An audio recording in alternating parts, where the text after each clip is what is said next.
नमस्कार, आदित्य कुकिंग या यूट्यूब चॅनलमध्ये आपले स्वागत आहे। आज आपण बनवणार आहोत झटपट होणारी अशी नाश्ता रेसिपी म्हणजेच आंबोळी। चला तर मग आता आपण रेसिपीला सुरुवात करूयात। आंबोळी बनवण्यासाठी मी इथे घेतलेला आहे 1 वाटी रवा। त्यामध्ये आता आपण अर्धी वाटी पोहे घालून घेऊयात। रवा आणि पोहे आता आपण इथे स्वच्छ धुवून घेऊयात। तर इथे मी रवा आणि पोहे स्वच्छ धुवून घेतलेले आहेत। आता यामध्ये आता आपण पाणी घालून घेऊयात आणि एक 10 ते 15 मिनिट आपण रवा मुरण्याकरता ठेवूयात। रवा भिजतो तोपर्यंत आपण चटणी बनवून घेऊयात। तर मी इथे शेंगदाणे चटणी बनवत आहे। त्यासाठी अर्धी वाटी शेंगदाणे घेतलेले आहेत। त्यामध्ये घालूयात 4 हिरव्या मिरच्या, 3 ते 4 लसूण पाकळ्या, जिरे 1 चमचा जिरे, चवीपुरतं मीठ,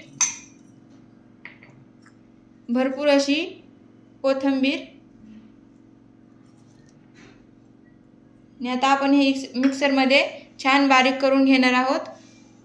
इथे मी चटणी छान अशी मिक्सर मध्ये बारीक करून घेतलेली आहे। आता आपण ती काढून घेऊयात। इथे आता आपण चटणीवरती फोडणी करून घेऊयात। त्यासाठी मी इथे 1 चमचा तेल घेतलेला आहे। तेल छान गरम झालं, तेल चांगलं गरम झालं की त्यामध्ये आता आपण अर्धा चमचा मोहरी घालून घेऊयात। मोहरी छान तडतडली की त्यात कढीपत्ता टाकून घेऊयात आणि गॅस बंद करूयात। छान अशी आपली फोडणी तयार झालेली आहे। आता आपण चटणीवरती टाकून घेऊयात। इथे छान अशी आपली चटणी तयार झालेली आहे। तर इथे आपला रवा 15 मिनिटे छान मुरलेला आहे। आता आपण वरचं सगळं पाणी काढून घेऊयात। तर यावरचं मी सर्व पाणी काढून घेतलेलं आहे। आता आपल्याला रवा आणि पोहे एका मिक्सरच्या भांड्यामध्ये काढून घ्यायचे आहेत। आता आपण यामध्ये टाकूयात अर्धी वाटी दही आणि हे सर्व मिश्रण आता आपण मिक्सर मध्ये छान बारीक करून घेऊयात। मी छान असं हे मिक्सर मध्ये फिरवून घेतलेलं आहे। आता आपण एका बाउल मध्ये काढून घेऊयात।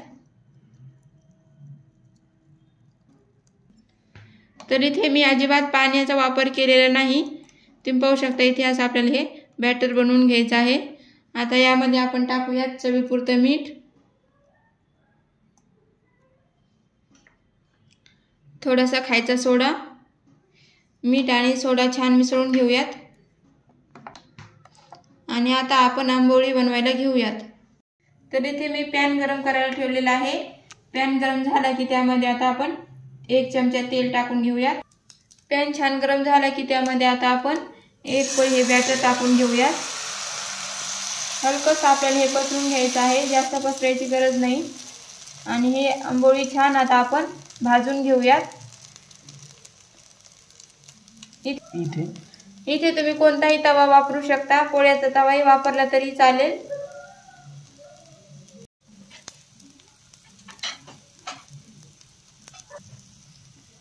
तुम्ही पाहू शकता आपल्या आंबोळीला छान अशी जाळी सुटलेली आहे। छान सोनेरी रंग येईपर्यंत आपल्याला ही आंबोळी भाजून घ्यायची आहे। आंबोळी टाकून झाल्यानंतर आपल्याला गॅस मीडियम ठेवायचा आहे आणि आंबोळी छान भाजून घ्यायची आहे। तर इथे तुम्ही पाहू शकता वरतून हलकासा सोनेरी रंग आलेला आहे, म्हणजे आपली आंबोळी छान तयार झालेली आहे। साधारण 2 ते 2.5 मिनिटे इथे मी छान ही भाजून घेतलेला आहे। तुम्ही पाहू शकता छान अशी जाळीदार मऊ लुसलुशीत आपली आंबोळी तयार झालेली आहे। वरतूनही तुम्हाला दाखवते। अशाच पद्धतीने आपण सर्व आंबोळी बनवून घेऊयात।